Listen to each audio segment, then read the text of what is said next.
politics is penultimate, right? It's not the ultimate, it's penultimate. It matters, it's important. But if we put all of our eggs in that basket, we're always going to be disappointed because there is no, politician, there is no polity, there is no party that is not riddled with sin, right? This is the right where Reinhold Niebuhr is so helpful, that all of our plans, no matter how good, no matter how well intentioned, are riddled with sin. So whether your guy loses or my guy loses or whatever, all the plans that come from that are going to be flawed by human sin, by human finitude, and to be more humble about that. And I think humility is a huge missing piece in this Mm.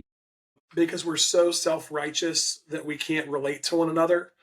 And I think that's another piece of it, is that if we can kind of take the temperature down, we might actually be able to build some connections across these lines. Because I understand the need people have to react to towards activism and things of that nature, and there's certainly a place for that.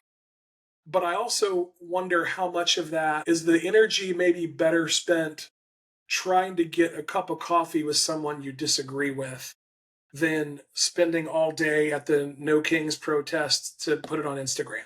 Do you know what I mean? Hmm.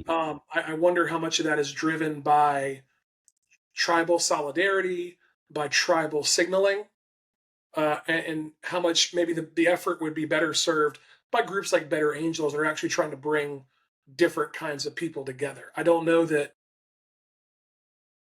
retreating into our corners and yelling at each other is actually going to make anything better.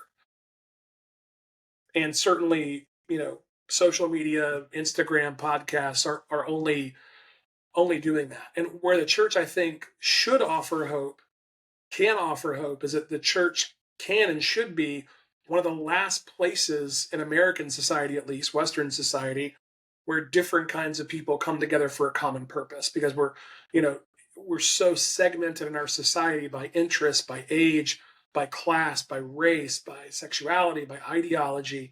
The church really should be one of those places where those like bonds of civic affection can be nurtured across those normal divides. And of course, I'm saying that as United Methodist, we've just been through our own massive schism, so we're not great at it. But the church should be a site where those differences are relativized.